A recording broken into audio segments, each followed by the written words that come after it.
juga ketika mulai bisnis dengan sahabat atau keluarga, apakah ada tips agar Ini terhindar dari suka konflik banget nih. perselingkuhan? Sebenarnya banyak nih kayak gitu. Iya, Ya sebenarnya banyak bener nih. kayak bener. Sebenarnya yang paling penting adalah NDA dulu, declare. Pembagiannya segala macam udah jelas atau belum, dan semuanya harus hitam putih. Ya, kalau nggak hitam putih pasti salah-salahan, tolong-tolongan, ya kan? Nggak profesional sama sekali. Maka dari itu ada juga contoh kita ngomongin mengenai ini deh. Kalau saya cerita kasus lagi, ada bisa dikatakan ini ultra rich ya, karena networknya udah pasti di atas 100 M something.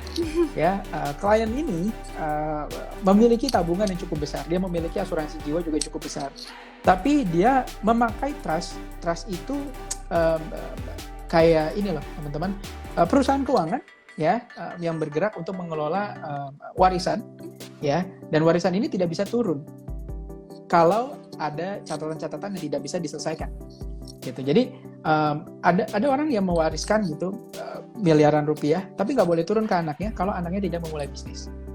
Dan ketika anaknya mau memulai bisnis, dia harus pitching ke trust tersebut. Dia ceritakan, saya mau bisnisnya ini. Kalau menurut si trustnya ini nggak oke, nggak bakal dikeluarin duitnya. Ayo lu. Jadi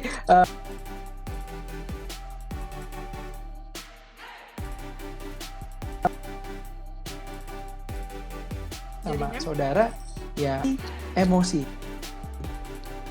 ya, karena berbisnis mengelola keuangan itu mengedepankan logika kita. Logis nggak dengan kita kasih sekian bisnisnya bisa menghasilkan berapa?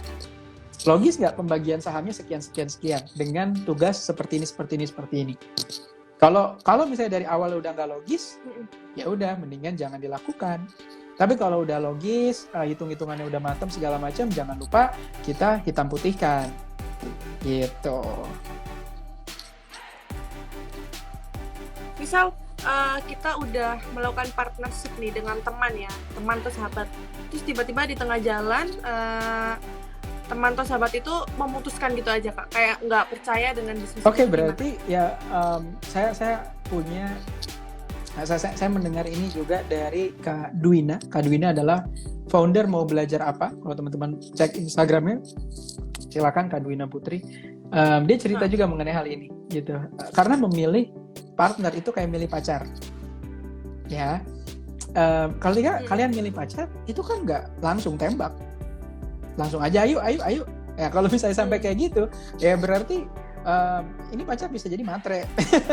Ini pacar berarti ada udang di balik batu dong. Ya kan, partner itu kan nggak cuma selecting dan oke, ini yang tepat. Kalau kalian mau secepat itu, bayar orang HR. Ya kan, ada HR consultant profesional. Dia tahu harus nanya apa, kita mencari seperti apa, dia akan membantu mengkerucutkan. Kita bayar HR profesional kalau kayak gitu. Tapi kalau kita mulai aja, I believe ini pasti susah gitu kan. Dari uang yang mungkin yang tadi saya cerita, dari minus misalnya, ya kan nggak mungkin kita langsung aja cerita ke 1.000 orang, ya udah yang mana aja yang mau masuk kan nggak kayak gitu. Kita kenalin dulu latar belakangnya, dia kerja di mana, keluarganya seperti apa, pemahaman dia dari sisi apa bisnis yang kita lakukan seperti apa. Kalau enggak ya ngapain? Bukan gara-gara kita dekat kita harus melakukan bisnis sama dia. Ya, bahkan harus diwanti-wanti gitu. Ketika saya ingat banget ada orang bisnis konsultan yang ngajak saya bisnis. Dan dia bilang, Ki, dari awal kita langsung state ya bahwasanya bisnis ini purely bisnis. Ya kan? Gua nggak mau hubungan kita malah jadi nggak enak gara-gara bisnis ini. Pikirin lagi, Ki, gitu kan. Kalau misalnya gara-gara bisnis ini kita bisa jadi bermasalah, dia bilang, mendingan gue gak usah bisnis sama lu. Gitu.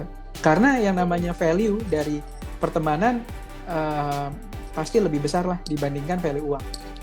Jadi makanya benar-benar hitung, benar-benar kenalan dulu, jangan langsung hajar-hajar aja. Banyak nggak yang kayak gini? Banyak, gitu ya. Ada klien saya kemarin, dia memiliki bisnis, ini lucu ya. Ini kocak tapi saya juga kaget sih omsetnya. Ini dia menjual poster K-pop. Omsetnya lumayan loh teman-teman. Aku nggak bercanda. Saya nyampe shock. Omsetnya sekian gitu kan. Karena apaan gitu kan, jual kartu K-pop segala macam. Kalau dulu kan ada kartu basket gitu ya, kartu bola. Ini jual kartu K-pop. Saya kan nggak ngerti market ini. Saya benar-benar benar-benar mind blowing gitu ketika dia ceritain bisnisnya. Dan di tengah jalan tadinya ada 3 founder, tiba-tiba 2 founder ini cabut. Oke, cabut dan ingin melikuidasi perusahaannya, tapi yang satu mau stay. Gimana caranya? Ya berarti yang satu ini harus membayar share-nya ini. Kalau misalnya si yang satu ini, klien saya ini mau terus menjalankan. Tapi kalau enggak, ya udah likuidasi emang perusahaannya dan buat lagi. Selesai. Gitu. Tapi kan pasti banyak pertimbangan. Ya Kak, marketnya udah ada, udah mature segala macam. Gitu kan. Jadi ya makanya ketika membuat bisnis memang harus ya itu kayak pasangan, nggak bisa lah baru sehari langsung pacaran terus nikah minggu depannya. Pasti kan kalau kayak gitu kan yang terjadi gitu kan ketika kita pasangan kayak gitu kan day to day-nya kan pas sudah menikahnya kita banyak sekali berantemnya tuh. Lebih baik kita berantem dulu yang banyak, pas udah nikah benar-benar udah clear gitu. Bahwasanya ya gue udah tahu lu udah tahu gue kayak gitu kan. Itu lebih enak gitu. Ini opini ku ya.